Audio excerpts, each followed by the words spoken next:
So guys we are back with another dramatic news कि भाई बाबर आजम का साथ देना फ़खर जमान को हैवी किस्म का महंगा पड़ गया है कि इतना महंगा पड़ गया है, पीसीबी को इतना बुरा लग गया है कि उन्होंने सीधा सीधा लीगल नोटिस भिजवा दिया है फ़खर जमान के घर के भाई अपनी औकात में रहो। मतलब कि तुम इतने अभी बड़े नहीं हो कि तुम पीसीबी को डिफेम कर सको या पीसीबी के बारे में तुम कुछ बोल सको। मतलब कि तुम्हारी इतनी हैसियत नहीं है। माना कि तुम पाकिस्तान के प्लेयर हो लेकिन तुम पीसीबी से बड़े नहीं हो। अब यहाँ पे आप चेक करो दोगलापन।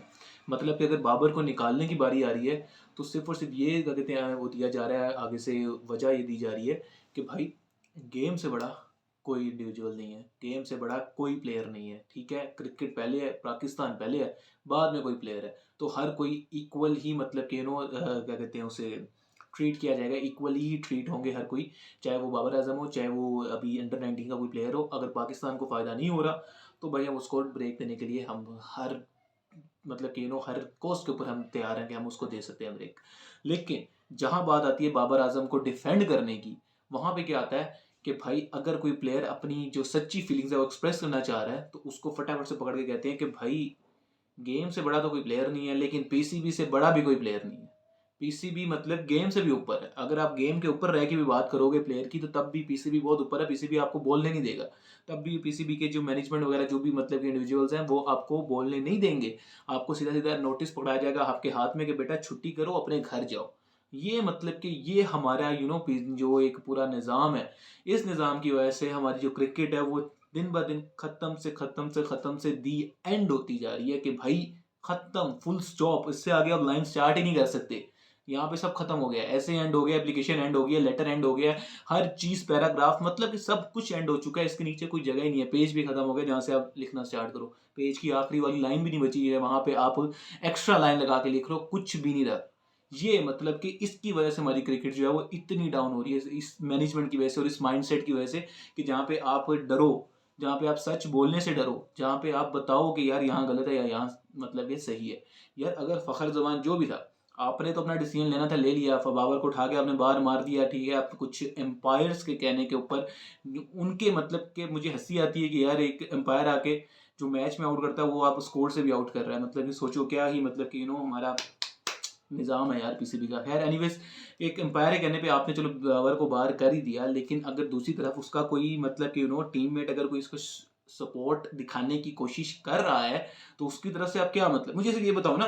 तो फिर इसको मतलब कि आप फिर क्या समझ रहे हो? अगर आपको लगता है कि आपने बिल्कुल ठीक फैसला किया और क्या कहते हैं फ़खर जमान ने एज अ क्रिकेट फैन या एज अ बाबर फैन को इस तरह की ट्वीट की है तो मेरे ख्याल से तो आपको चुप रहना चाहिए था। आप लोगों को इतनी कुछ मतलब कि उसको कुछ ये क्या कहेंगे, उसको सीरियस ही नहीं लेना चाहिए था कि यार ठीक है यार कोई नहीं है, हमने तो अपना मतलब कि अपने डिसीजन बिल्कुल ठीक लिया, हमने तो कुछ गलत किया ही नहीं है।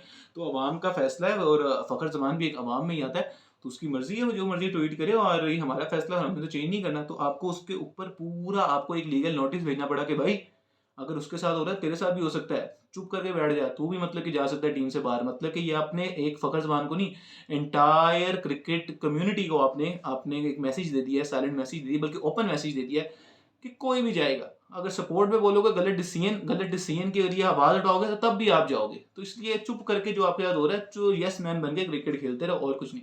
एनीवेज फखरू जो है अपना वो वैसे ही यार क्या कहते हैं, इनकी ये जो पॉलिसीज वगैरह हैं सबसे वो पहले बहुत पहले ही मतलब कि अपने आप को क्या कहेंगे उसे समझ चुका था और अपने आप को साइडलाइन कर चुका था। और पहले ही बार बार उसने क्या कहते हैं मीटिंग के अंदर भी कहा है कि मेरे अंदर क्रिकेट कितनी बैच की है, साल 1.5 साल की है, इससे मेरे अंदर क्रिकेट नहीं है। और अगर मैं पाकिस्तान के लिए खेलना तो शायद इससे कम अरसा भी शायद खेलूँ, मैं इससे ज़्यादा क्रिकेट नहीं खेल सकता, मेरे अंदर क्रिकेट रह इतनी गई है। तो जो मसले मसाइल हैं वो यही है कि हमेशा प्लेयर्स से बात क्यों होती है, मैनेजमेंट के ऊपर ही बात होनी चाहिए, जो प्लेयर्स के ऊपर जो मतलब बैठे होते हैं उन वहाँ से भी सर्जरी किया जाए। तो ये जब बातें वो कह सकता है टीम में बैठ के, मतलब मीटिंग के अंदर बैठते तो सोचो कि फ़खर जमान मतलब कि एक अलग उसमें माइंडसेट में जा चुका है कि उसको पता है कि यार आज हूँ कल नहीं हूँ टीम के अंदर तो कोई मसला नहीं है, लेकिन सच के लिए आवाज़ उठा के रखो। तो फ़खर जमान कोई बात नहीं, अगर यार जो भी नोटिस है जैसा भी आया, लेकिन ऐसे नोटिस हज़ार आपको पड़ गए कि अगर आप सच के लिए बोलो तो इसमें मेरे ख्याल से कोई दो क्या कहते हैं राय नहीं है कि जी आपने सही किया या गलत किया। बेशक आपने 100% बिल्कुल ठीक किया अपनी आवाज़ उठा कर। चैनल को लाजमी सब्सक्राइब कर लेना और मुझे ये लाजमी बताना कि आपको क्या लगता है कि फ़खर जमान को बिल्कुल ठीक नोटिस दिया गया है या उसके साथ भी ज्यादती हुई है जैसे बाबर के साथ हुई है। सब्सक्राइब वगैरह लाजमी कर लो। चला मिलेंगे नेक्स्ट वीडियो। तो अपना ख्याल रखो, अपने घर वालों को रखो, अपने आसपास का रखो, भाई को दुआ में लाजमी याद रखो। इंशाल्लाह मिलेंगे नेक्स्ट वीडियो तक के लिए। अल्लाह हाफिज़।